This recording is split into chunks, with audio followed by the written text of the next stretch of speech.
प्रदेश विधानसभा की 9 सीटों पर अगले सप्ताह उपचुनाव के लिए वोट डाले जाने हैं। ऐसे में सीएम योगी का दिया नारा पूरे देश में छाया हुआ है। जहां एक तरफ विपक्ष नारे का कटाक्ष ढूंढने में व्यस्त है, वहीं दूसरी ही तरफ मौका देखते ही मायावती ने अपना सुस्त हाथी उठाया और अपना नारा उपचुनाव के बीच जारी कर दिया। उपचुनाव में बसपा के द्वारा नारा जारी करते देख सियासत में हलचल तेज हो गई है। इस खबर को सुनते ही अखिलेश के पसीने छूट गए, क्योंकि जहां अभी सपा की सीधी टक्कर भाजपा से थी, अब उसमें बसपा के कदम रखने से पार्टियों में हलचल तेज हो गई है। क्या है अब राजनीतिक माहौल, बताएंगे विस्तार से स्पेशल स्टोरी में। नमस्कार, मैं हूं राधिका राज और आप देख रहे हैं कैपिटल टीवी उत्तर प्रदेश। बसपा की एंट्री से ट्विस्ट। आगामी यूपी उपचुनाव दिन पर दिन दिलचस्प होते जा रहा है, जहां हम भारत के सूबे कहे जाने वाले यूपी में भाजपा बनाम सपा की सीधी लड़ाई देख रहे हैं। उसमें अब सीधे तौर पर टक्कर देखी जा रही है। कांटे की टक्कर में कभी संबोधन में पार्टियां एक दूसरे पर वार पलटवार करती नजर आ रही हैं, तो कभी पोस्टर युद्ध। सीएम योगी से शुरू हुआ ये युद्ध ने पहले सपा को उकसाया, जिसके बाद हमने एक के बाद एक सपा के पोस्टर देखे, जिसमें कभी जुटेंगे तो जीतेंगे दिखा, तो कभी बजरंगबली और अली को एक साथ जोड़ा गया।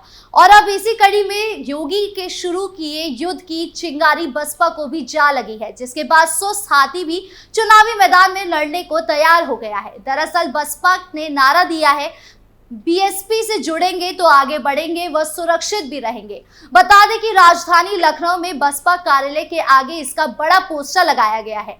बसपा नेता मोहम्मद सरवर मलिक की ओर से लगे होर्डिंग के ऊपर की तरफ बसपा मुखिया मायावती और उनके भतीजे आकाश आनंद की बड़ी सी तस्वीर लगी है। वहीं नीचे की तरफ मोहम्मद सरवर और लखनऊ से बसपा की पूर्व मेयर प्रत्याशी शाहीन बानो की तस्वीर लगी है, जिसके बाद से होर्डिंग चर्चा में आ गया है।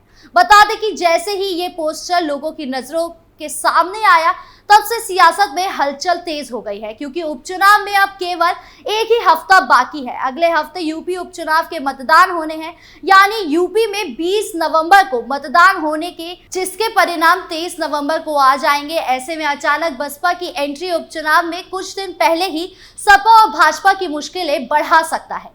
बता दें कि ये पहली बार है जब बसपा उपचुनाव की रणभूमि में उतरी है। ऐसे में सपा और भाजपा को हो सकता है कि अपनी स्ट्रैटेजी में चेंजेस लाना पड़े, और अब जब उपचुनाव सर पर है, ऐसे में स्ट्रैटेजी के चेंजेस में कोई गड़बड़ी ना हो, ये भी देखना जरूरी होगा। बसपा की एक्टिवनेस। उपचुनाव को केवल एक हफ्ता है, इसी में बसपा को अपनी चुनावी स्ट्रैटेजी भी बनानी है, प्रचार प्रसार भी करना है, साथ ही मतदाताओं को लुभाने के लिए संबोधन भी देने हैं। हालांकि बता दें कि बसपा के चुनावी मैदान में उतरते ही बसपा एक्टिव हो गई है। दरअसल उत्तर प्रदेश में हो रहे विधानसभा उपचुनाव में बहुजन समाज पार्टी यानी बसपा ने अपनी रणनीति में एक महत्वपूर्ण बदलाव किया है। पार्टी ने पूर्व सांसदों और पूर्व विधायकों को सीटवार ड्यूटी पर लगाया है, ताकि चुनावी मुकाबले में पार्टी की स्थिति मजबूत हो सके। वहीं बसपा सुप्रीमो मायावती और उनके भतीजे आकाश आनंद का टेप किया हुआ वीडियो भाषण छोटे छोटे सभाओं में दलित बस्तियों में सुनाया जाएगा। ये कदम बसपा के लिए बहुत मायने रखता है, क्योंकि उपचुनाव के परिणाम से साफ होगा कि पार्टी का वोट बैंक किस हद तक मजबूत है या फिर खिसक रहा है। पार्टी के प्रयास है कि मत प्रतिशत में सुधार हो और दलित समुदाय को पार्टी के साथ जोड़ा जा सके। जातीय समीकरण और मत प्रतिशत में सुधार की कोशिश। उत्तर प्रदेश में आगामी विधानसभा उपचुनाव बसपा के लिए निर्णायक साबित हो सकता है, जहां एक तरफ पार्टी ने जातीय समीकरण को ध्यान में रखते हुए उम्मीदवारों का चयन किया है, वहीं दूसरी तरफ पूर्व सांसदों और विधायकों को चुनावी ड्यूटी पर लगाया गया है। ये नेता सीटवार कैंप करेंगे और मतदाताओं के बीच पार्टी के लिए समर्थन जुटाने का प्रयास करेंगे। मायावती का मुख्य उद्देश्य इस उपचुनाव में बसपा का वोट प्रतिशत बढ़ाना है, ताकि पार्टी के भविष्य के लिए ये चुनाव एक सकारात्मक संकेत बने। वर्चुअल संबोधन और दलित समुदाय पर जोर। इस उत्तर प्रदेश उपचुनाव में बसपा की प्रचार रणनीति में एक और महत्वपूर्ण कदम उठाया गया है। मायावती और आकाश आनंद का टेप किया हुआ वीडियो भाषण अब छोटी छोटी सभाओं में सुनाया जाएगा, खासकर दलित बस्तियों में। इस वीडियो के जरिए बसपा ये संदेश देना चाहती है कि उसने समाज के पिछड़े और दलित वर्ग के लिए कितने काम किए हैं और भविष्य में क्या योजनाएं हैं। मायावती इस माध्यम से दलित समुदाय को पार्टी के साथ जोड़े रखने का प्रयास करेगी। बता दें कि मायावती अब लगातार संबोधन पर भी ध्यान दे रही है। दरअसल बहुजन समाज पार्टी यानी बसपा की राष्ट्रीय अध्यक्ष मायावती ने भाजपा के बटेंगे तो कटेंगे और सपा के जुड़ेंगे तो जीतेंगे वाले नारे को हवाई बताया है। उन्होंने नया नारा दिया है और कहा है कि बसपा से जुड़ेंगे तो आगे बढ़ेंगे और सुरक्षित भी रहेंगे। बसपा मुखिया मायावती ने पत्रकारों से बातचीत में कहा कि जब से उत्तर प्रदेश की 9 सीटों पर बसपा ने उपचुनाव लड़ने का ऐलान किया है तो भाजपा और सपा की नींद उड़ गई है। बसपा चीफ ने दावा किया कि अब तक के उपचुनाव में दोनों दल अंदर अंदर मिले रहते थे, लेकिन जब इस चुनाव में बसपा भी मैदान में डटी है तो इनकी परेशानियां बढ़ी है। लोगों को गुमराह करने के लिए भाजपा कर रही है बटेंगे तो कटेंगे और सपा कर रही है जुड़ेंगे तो जीतेंगे। मायावती ने नया नारा देते हुए कहा, बसपा से जुड़ेंगे तो आगे बढ़ेंगे और सुरक्षित रहेंगे।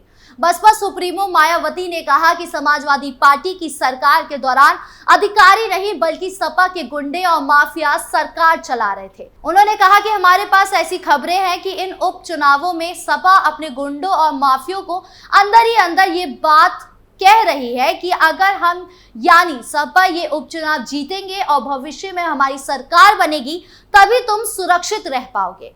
भाजपा और सपा की सरकार की तुलना में बसपा का शासन जनता के लिए सबसे अच्छा रहा है। जनता को पोस्टर के चक्कर में नहीं पड़ना चाहिए। उन्होंने कहा कि भाजपा और सपा के गठबंधन से दूर रहोगे तो आगे बढ़ोगे। लोगों को विरोधी पार्टियों के बहकावे में नहीं आना चाहिए। 2017 से अब तक गिरावट। पिछले कुछ चुनावों में बसपा का वोट प्रतिशत लगातार गिरता चला गया। 2017 के विधानसभा चुनाव में पार्टी को 22.23% मत मिले थे, जिसके बाद पार्टी ने 19 सीटें जीती थी। लेकिन 2022 के विधानसभा चुनाव में बसपा का वोट प्रतिशत घटकर सिर्फ 12.88% रह गया और एक ही सीट पर पार्टी काबिज हो सकी।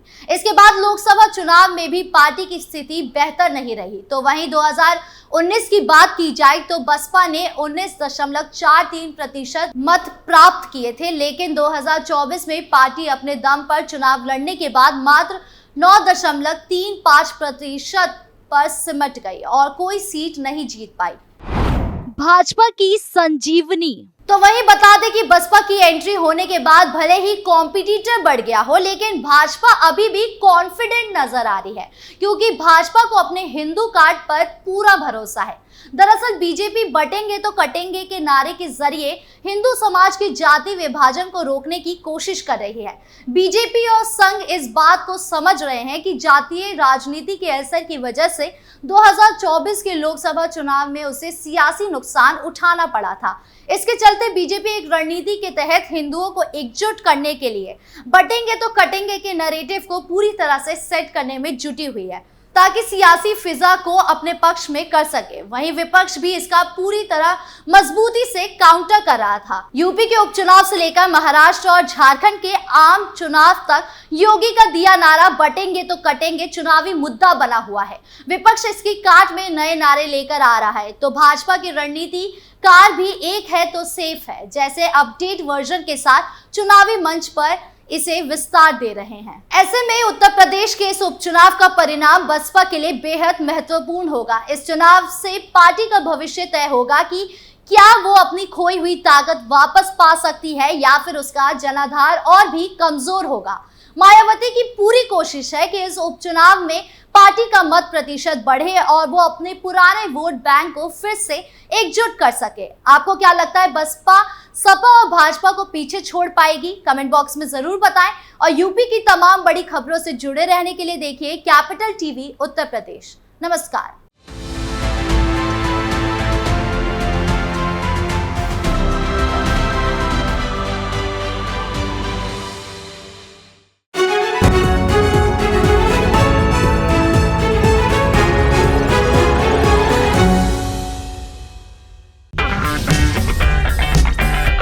अगर आपको हमारा वीडियो पसंद आया हो तो इसे लाइक करें, हमारे चैनल को सब्सक्राइब करें और हाँ, बेल आइकन दबाना ना भूलें ताकि आप तक हमारे वीडियो की नोटिफिकेशन पहुंचती रहे। आप अपना सुझाव हमें कमेंट बॉक्स में दे सकते हैं। हमारे साथ जुड़ने के लिए शुक्रिया।